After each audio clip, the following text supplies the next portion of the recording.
The galaxy was old. Ancient civilizations had risen and fallen across 1 billion stars long before Earth's first fish crawled onto land.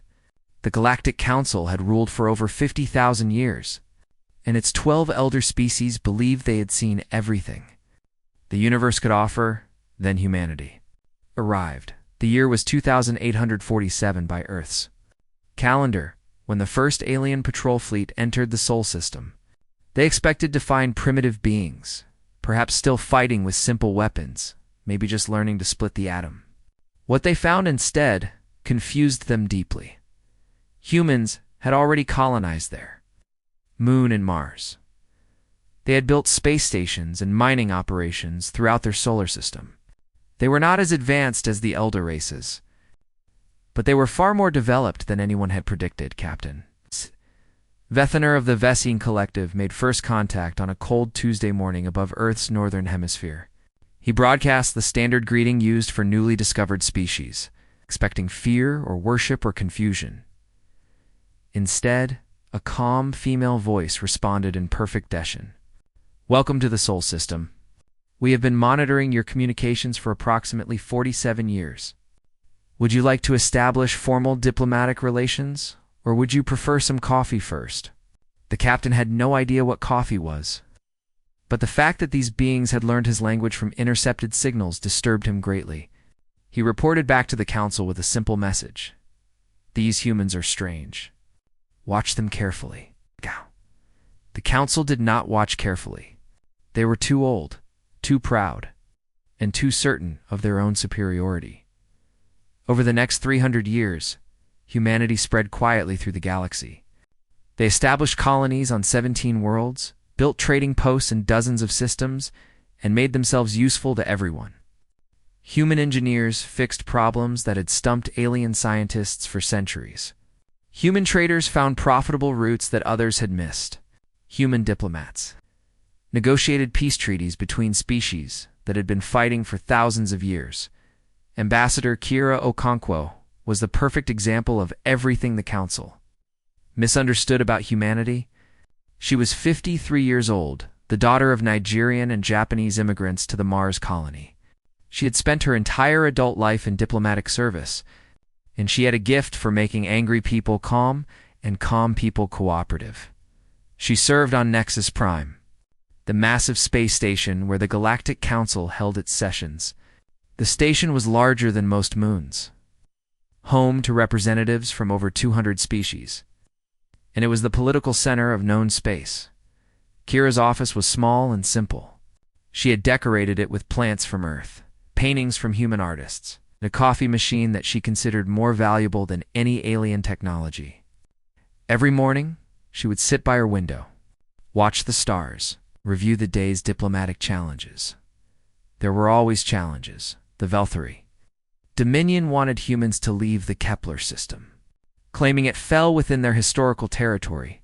Kira negotiated. The Thessian Collective imposed heavy taxes on human goods, trying to slow their economic growth. Kira filed formal complaints and found alternative trade routes.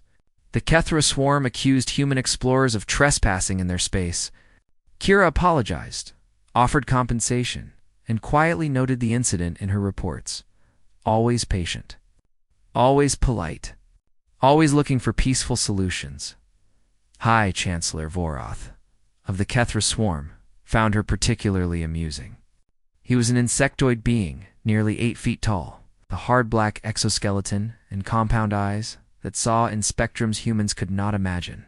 His species had ruled their section of the galaxy for 30,000 years, and he had personally led the swarm for the last 2 centuries. "The humans are like trained animals," he told the council during a private session. "They bark when we command, sit when we order, and never bite, no matter how hard we push." The other council members agreed. The Thessians, the Velthari, the Kothmer, and all the other elder races shared the same opinion. Humanity was useful, but weak. They had no natural weapons, no telepathic abilities, no hive mind coordination. Their individual lifespans were laughably short. They were, in every measurable way, inferior. What the council could not measure was the fire that burned inside every human heart. Lieutenant Marcus Chen was Kira's aide. A young man from the Luna colonies, with sharp eyes and a sharper mind. He had served in Earth's military before joining the diplomatic corps, and he noticed things that others missed. "They're testing us," he told Kira one evening. After another day of small insults and petty restrictions, every time they push and we don't push back, they push harder. Kira nodded slowly, sipping her coffee. "I know. Then why don't we respond? Show them we're not as weak as they think." She turned to look at him, and something in her eyes made him take a step back. It was not anger exactly, but something older and colder. "Marcus, let me tell you something about humanity. We survived ice ages that killed most life on our planet. We survived plagues that wiped out half our population. We survived world wars, nuclear weapons, and climate disasters that nearly ended our civilization. We are still here because we learned one very important lesson." She set down her coffee cup. "Never start a fight. But if someone forces a fight upon you, end it so completely that no one ever thinks about starting another one." Marcus stared at her. "So we're waiting?" "We're preparing. There's a difference." She smiled, but there was no warmth in it. "The Council thinks 300 years of peace means we've forgotten how to fight. They think our patience is weakness. They think our kindness is submission." She turned back to the window, watching the stars. "One day, they will push too far. And on that day, the galaxy will learn why Earth's history is written in the blood of those who underestimated us." Marcus felt a chill run down his spine. He had always thought of Ambassador Okonkwo as the perfect diplomat, calm and reasonable and peaceful.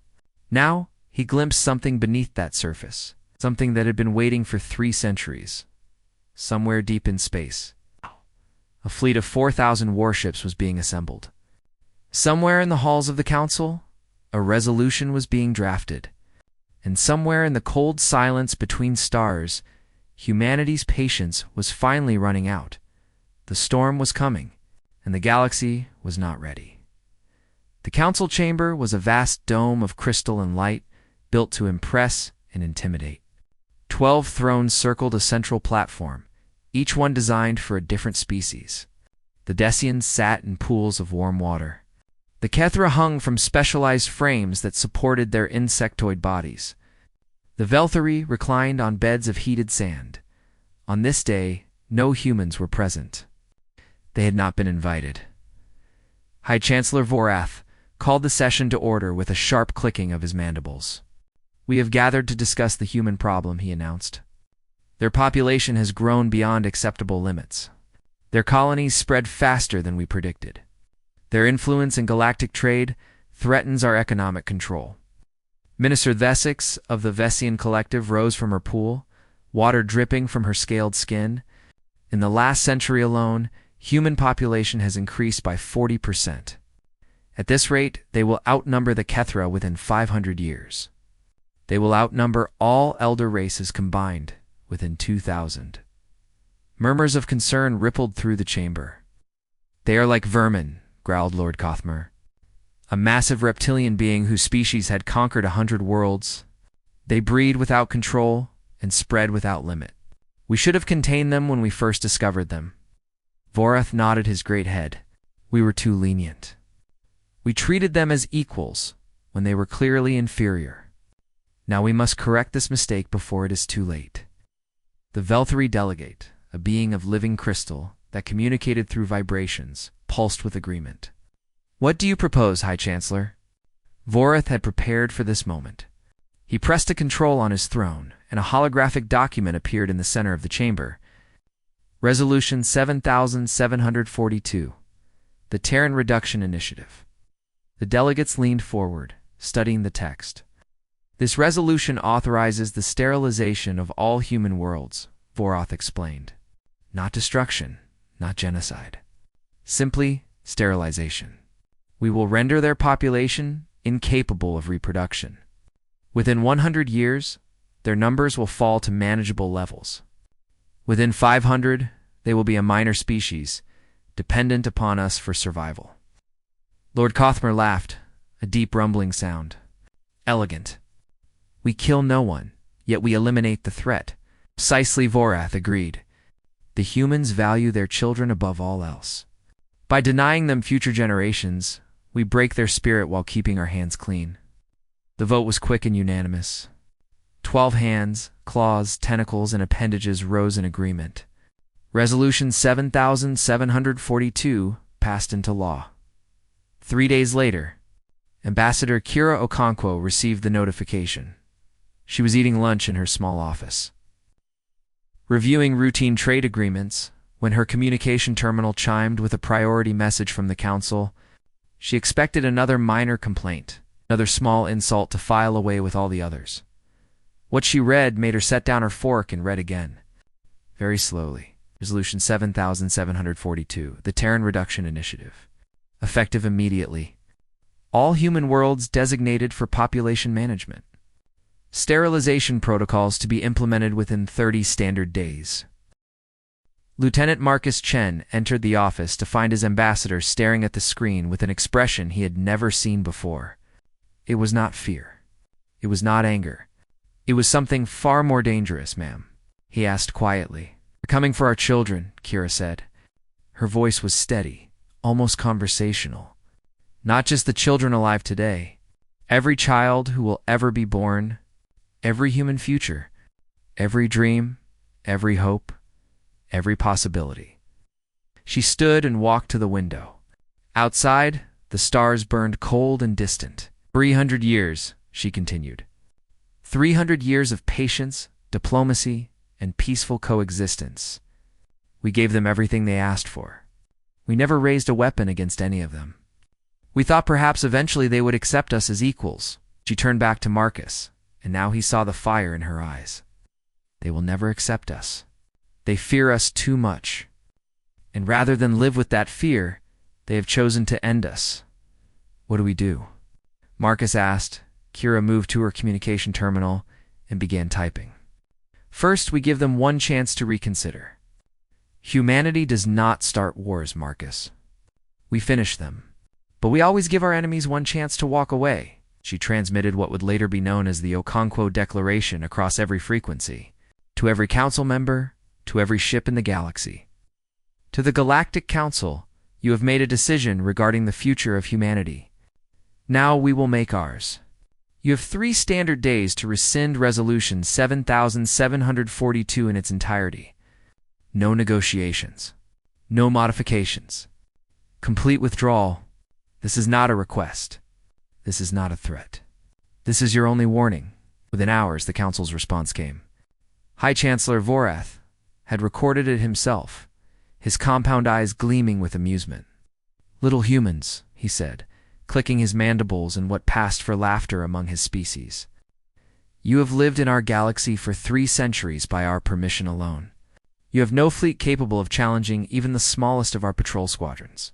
You have no weapons that can scratch our shields. You have no power, no allies, and no hope. He leaned forward, filling the screen. The resolution stands.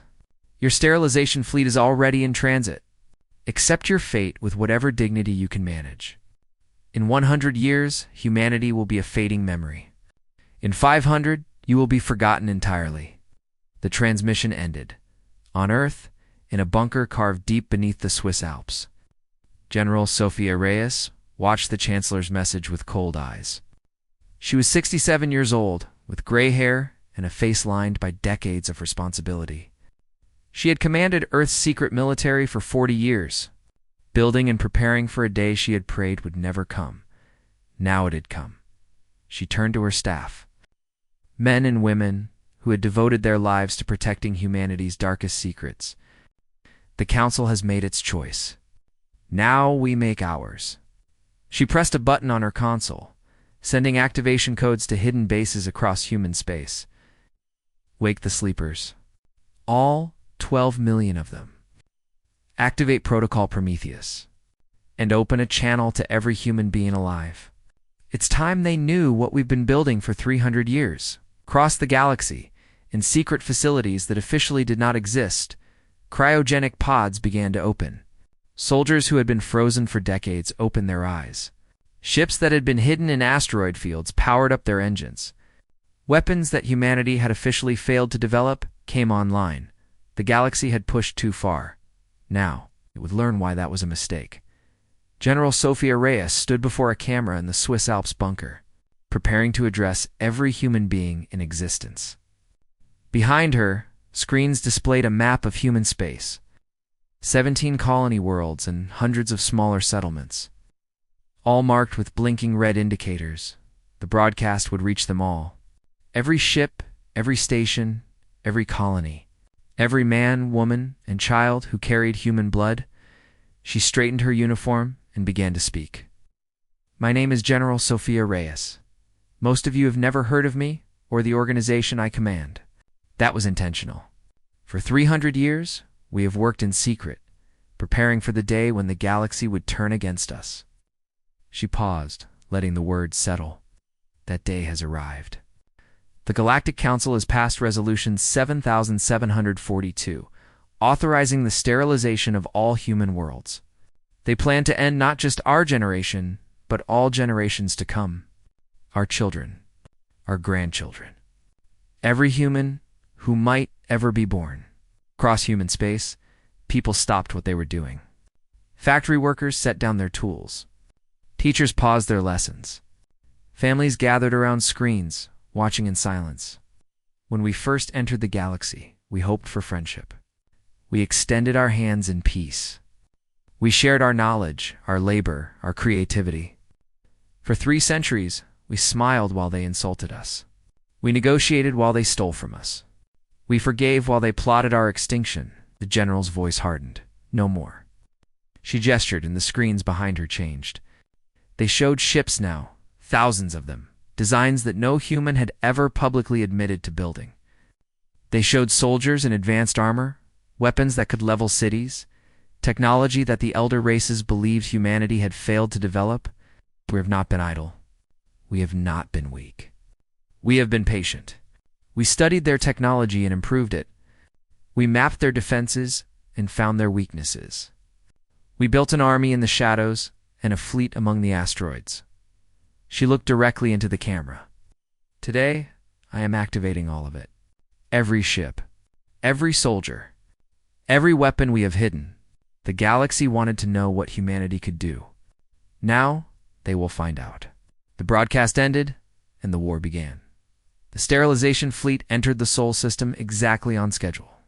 Admiral Desix commanded 4,000 warships from 8 different species, the largest military force assembled in over 1,000 years. Her mission was simple: deploy sterilization weapons in Earth's atmosphere, then move on to each human colony in turn. She expected no resistance. Human ships were small and few. Their weapons were decades behind the elder races. This would be an execution. It's not a battle. The first sign of trouble came when her sensors detected something strange in the asteroid belt.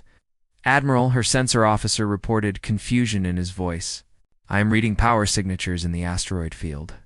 Thousands of them. Desix turned her compound eyes to the display. That is impossible. Our scouts reported no human military presence in this system. They are not human signatures, Admiral. The energy readings match the Shin reactor designs, Kethra weapon systems, Vel-3 shield technology. But the configurations are wrong. Improved. More powerful. Before she could respond, the asteroids began to move. They were not asteroids at all. They were ships. 3,000 of them, hidden in the cold dark between planets. They had been powered down for decades, invisible to every scanner. Waiting for this exact moment, now they came alive. Captain Elena Vasquez commanded the human flagship. It's a vessel that officially did not exist. She had spent 30 years preparing for this battle, and she knew every weakness of every ship in the alien fleet. All squadrons, she ordered, engage at will.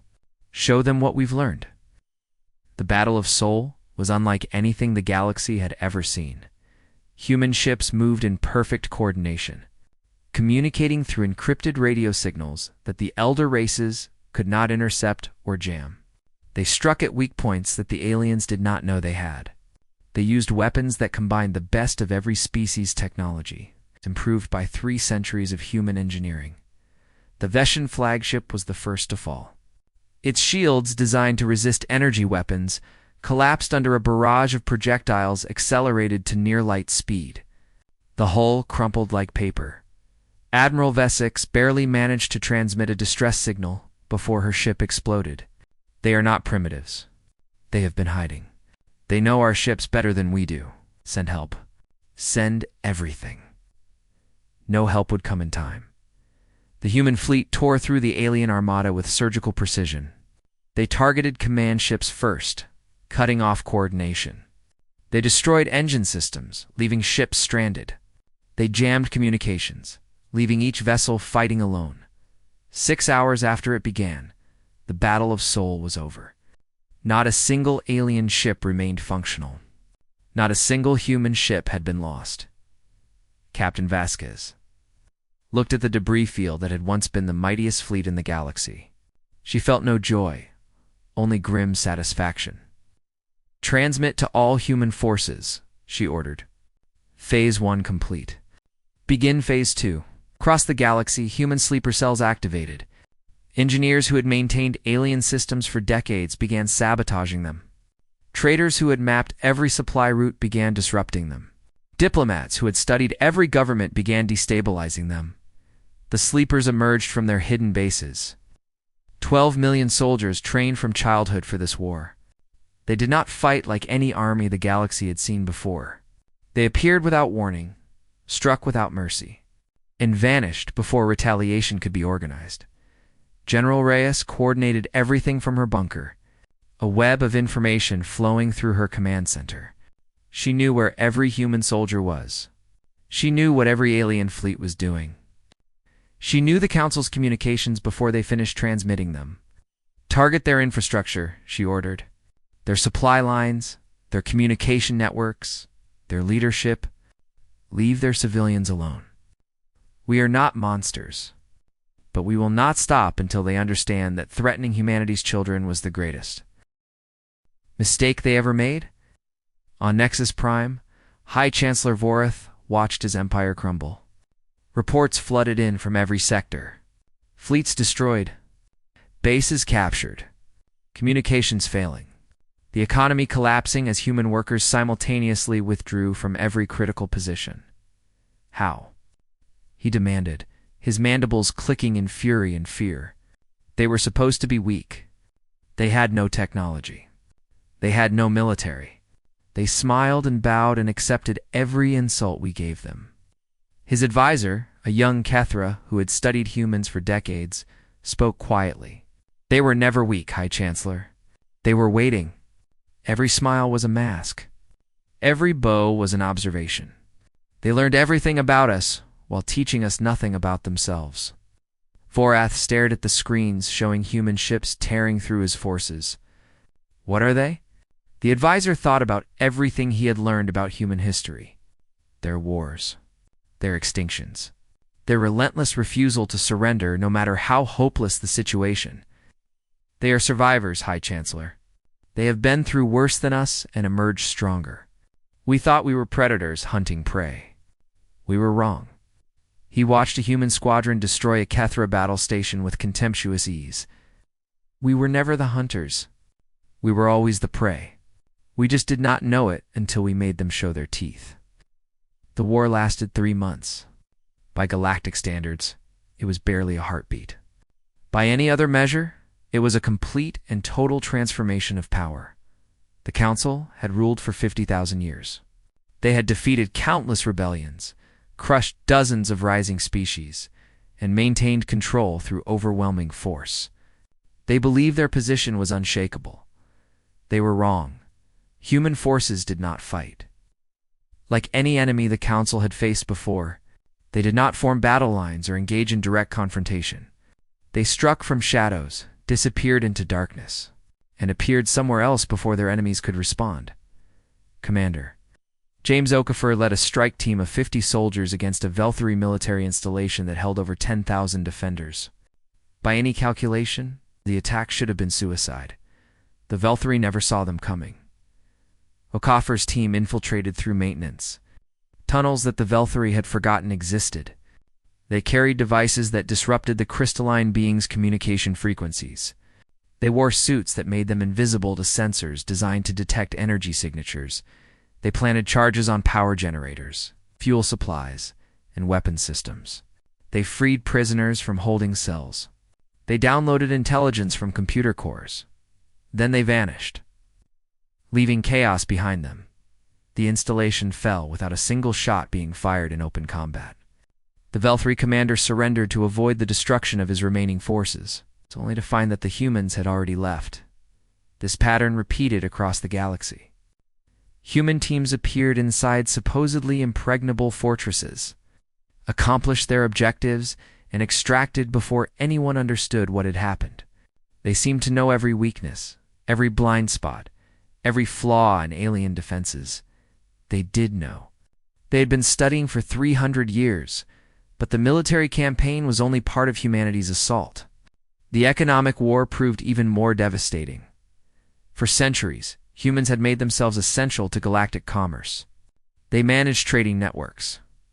They maintained critical systems. They served as engineers, technicians, and specialists in industries across every major species territory. When the war began, every human in these positions received the same order: stop working. Within days, the galactic economy began to collapse. Ships could not be refueled because human technicians had maintained the fuel processing systems. Factories could not operate because human engineers had designed their control software.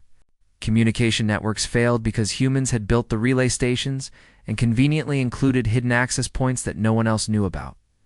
The Council discovered, too late, just how dependent they had become on the species they had dismissed as inferior. On Nexus Prime, Ambassador Kira Okonkwo remained at her post. She was not a prisoner, though she was surrounded by aliens who would have happily killed her. She was not afraid, though she knew her life hung by a thread. She was waiting. "Hi, Chancellor." Wraith finally summoned her to the council chamber after 6 weeks of war. The One-Sprout Hall was nearly empty. Half the council members had already fled to their homeworlds, trying to organize defenses against human attacks. The others looked at her with a mixture of fear and hatred. "You planned this," Vorith accused, his compound eyes fixed on her. "All along you were preparing for war while pretending to seek peace." Kira shook her head slowly. "No, High Chancellor. We were preparing for survival. There is a difference. You deceived us. We hid our strength. That is not the same as deception." She stepped forward, and several guards raised their weapons. She ignored them. "For 3 centuries, we hoped you would accept us as equals. We gave you every chance. We suffered your insults, your restrictions, your constant reminders that we were lesser beings." She stopped directly before Varith's throne. "We could have revealed our power at any time.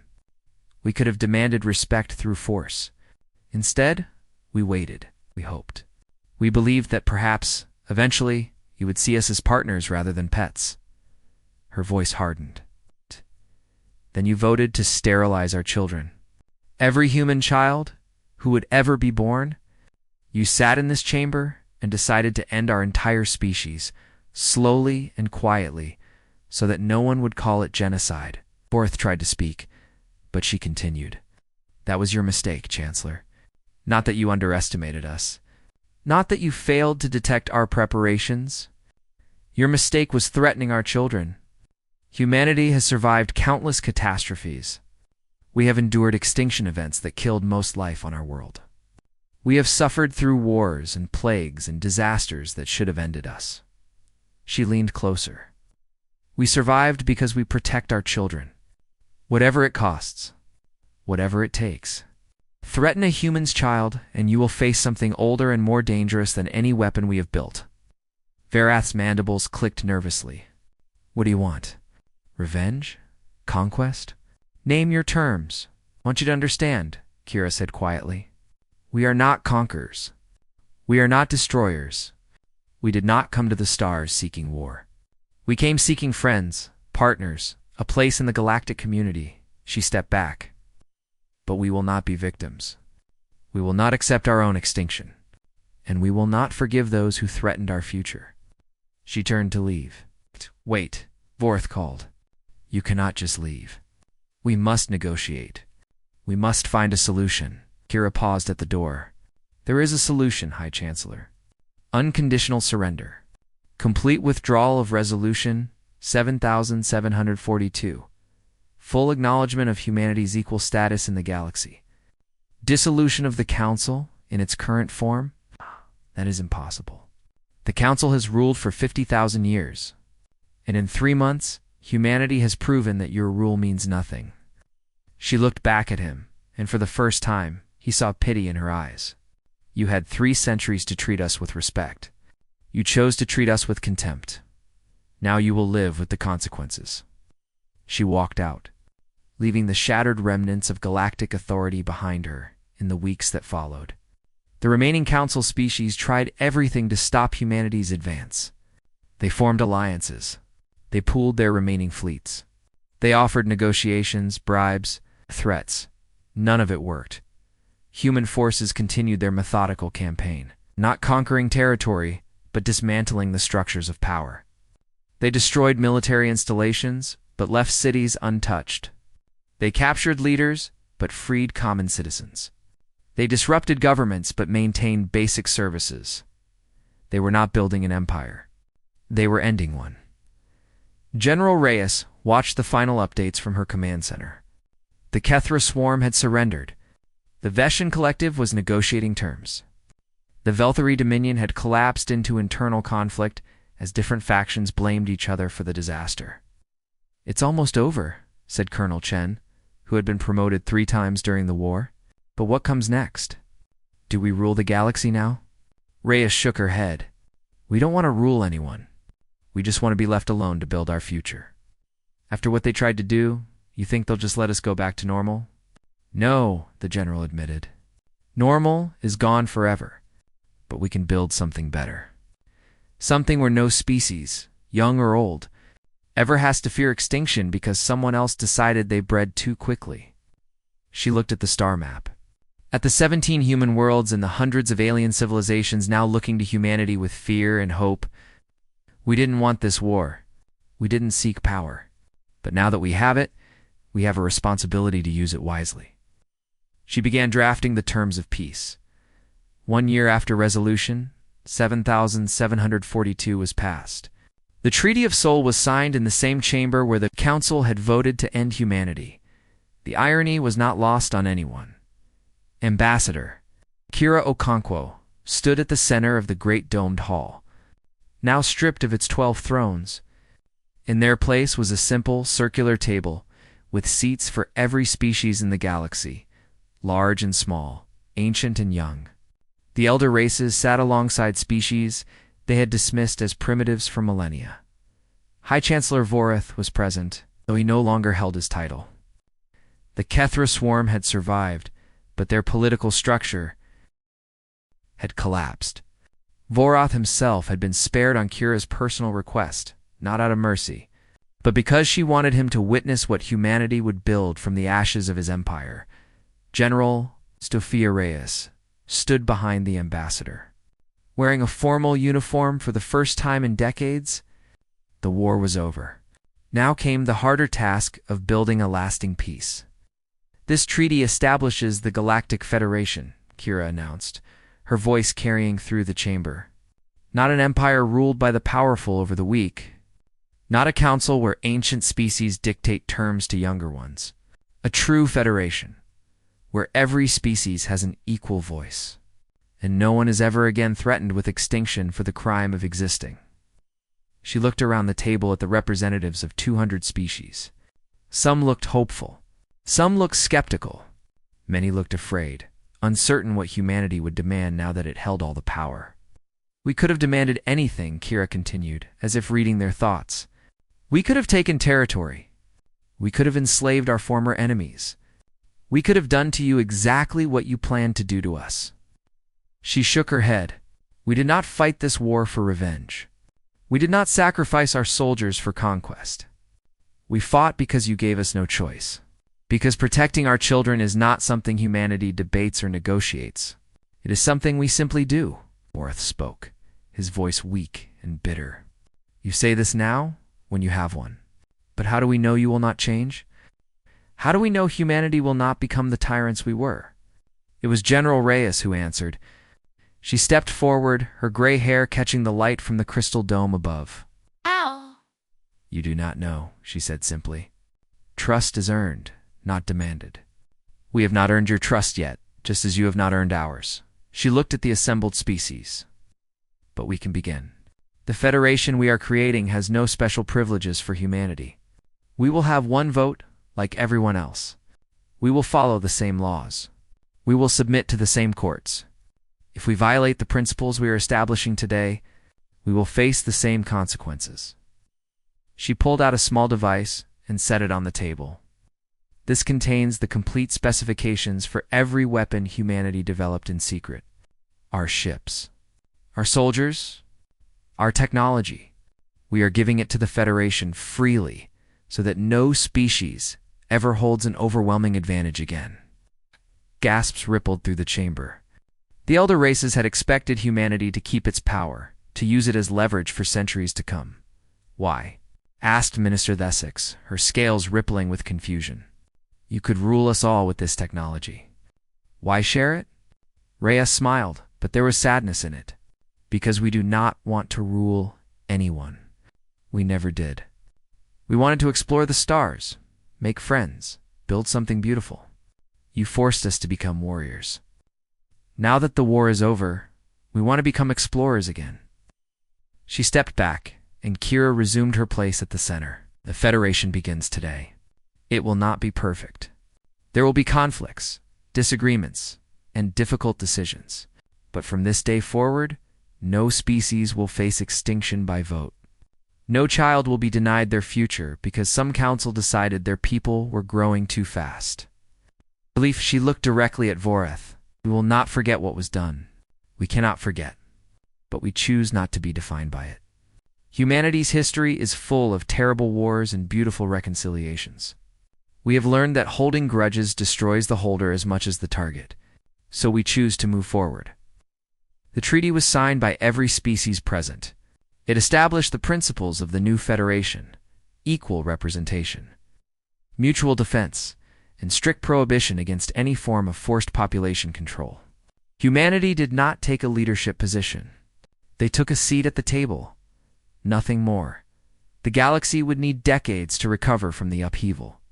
Economies had to be rebuilt. Militaries had to be restructured. Trust had to be earned through thousands of small actions and difficult compromises. But the foundation was laid. 3 months later, General Reyes stood before the memorial on Earth. Where the names of every human who had died in the war were carved into black stone, there were fewer names than anyone had expected. Humanity had fought smart, not hard, and most of their soldiers had come home, but some had not. Some never would. Ambassador Okonkwo joined her, older now, her hair streaked with gray from the stress of the past year. They are calling it the human ascension, Kira said quietly. Some of the younger species see us as liberators. The elder races fear us now, Good Reyes said. Fear keeps people honest, does it? Kira looked at the stars. Or does it just delay the next war? Reyes considered the question for a long moment. We spent 300 years smiling while they plotted against us. We built weapons in secret and trained armies in shadow. We knew someone would eventually try to destroy us. We just did not know when or how. She touched one of the names on the memorial, a young soldier who had died in the Battle of Sol. The lesson is not that humanity is dangerous. Every species is dangerous when threatened. The lesson is that we never wanted to be. We gave them every chance to treat us with respect. We asked for nothing but the right to exist and raise our children in peace. She turned to face the ambassador. And when they decided that was too much to allow, we showed them why our ancestors survived ice ages and predators and plagues in each other. We are not the strongest species. We are not the smartest. But we are the most stubborn, the most adaptable, and the most dangerously patient. Kira nodded slowly. And now? What do we do with this power we never wanted? Reyes smiled, and for the first time in years, there was genuine warmth in it. Now we do what we always wanted. We explore, we build, we make friends. She paused. And we make absolutely certain that no one ever forgets what happens when you threaten humanity's children, across the galaxy, in council chambers and colony worlds. In the halls of the new Federation and the streets of alien cities, a saying was spreading. It would become the unofficial motto of the New Order, carved into the foundations of 100 memorials and whispered in 1,000 languages. Humanity does not start wars, but they always finish them. The stars burned on, cold and eternal.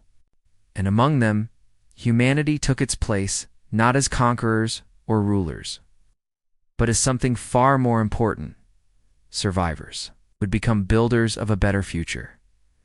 The war was over. The real work was just beginning.